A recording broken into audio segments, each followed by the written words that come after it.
Hey everybody, I'm John Granado. That's Josh Jordan. You can hear us on ESPN 97.5 and 92.5. You can also see Josh's work at sportsmaphouston.com. Hit subscribe if you haven't yet, so you get all of our content here at SportsMap HOU. Hey, during the Astros broadcast this week, they highlighted Yainer Diaz's offensive splits when he catches and when he DHs. He's like so much better as a hitter when he catches. And some guys are like that. They feel like they're part of the game. Jordan doesn't want a DH. He wants to be part of the game. It's just easier and maybe sometimes better to hit. And he is just unbelievable. And yet, here we go again, Maldonado behind the plate all of these games. How does Dana Brown's got to convince him that Yainer's got to catch more? I think he's got to. I wouldn't be surprised if I'd like to see Dana be like, well, if I don't see Yainer catching a little more regularly, we may find Maldi in a different location if we're not careful here, Dusty. So why don't we start splitting up some of these appearances here and get Yainer in there, or I may take your Maldi away. Well, he did that with Miles Straw, and look what they got. They got Yainer and they got Maton. Yeah. And look at who won that trade. So if you got to take the whoopee away from Pawpaw, if you got to take it away, then it's just something that you just got to do. Sorry. But there is no reason right now for Maldonado, especially the way the pitching is, especially how many runs you've been giving up, that you got that automatic out all the time in the lineup. And listen, the metrics even say Yainer's better defensively. Because he is better defensively. The pitchers have a better ERA with Yainer. And I pulled some stats here. This was from a couple days ago, but Maldi's was worth 2 defensive runs saved last season compared to -5 this year. His pitch framing was in the 55th percentile. It's not. Now it's in the 5th. So, and Diaz has the second fastest average throw down to second base. So Yainer looks like the better defensive player now. The pitchers are, look at Hunter Brown. He was a lot better throwing to Yainer. And yet we're not seeing Yainer with Christian Javier. We're not seeing him with Fromber.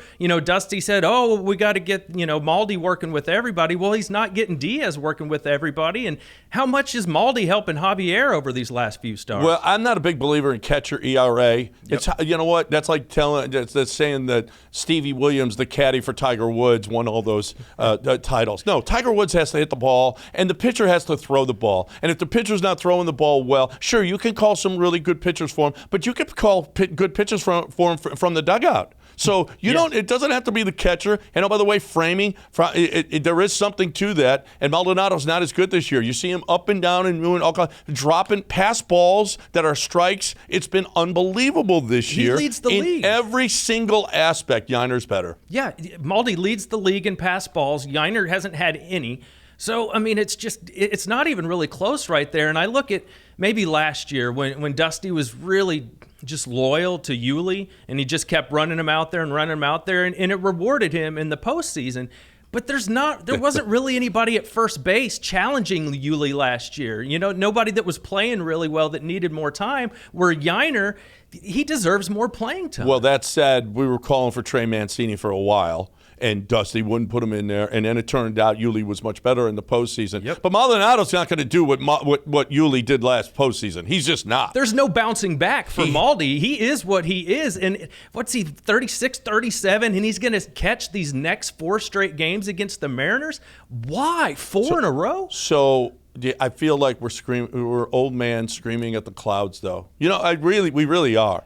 Everybody says this. Everybody says the same thing, and yet the only one that matters is Dusty, and Dusty is the only person that believes in him. Maybe like he believed in Yuli last year. Maybe it's going to help out in some way, shape, or form. I just don't see it. I think Yainer would have a good shot at being in the Rookie of the Year candidacy if he got to play on an everyday basis. I do too. At least if he was splitting the starting catching duties and also playing DH, I think he'd have a real shot at it. I saw Brian McTaggart retweet something out that all the Astros in their rookie years that have had 10 home runs or more at the All-Star break, dude, the list is like Joe Morgan and Jeremy Pena and Lance Berkman and Yainer's on that list, and Chaz is on that list too.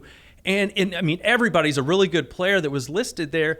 And it's like Yainer's getting the Chaz treatment. Dusty came out and kind of acknowledged the Chaz stuff and said, I don't know where that's coming from.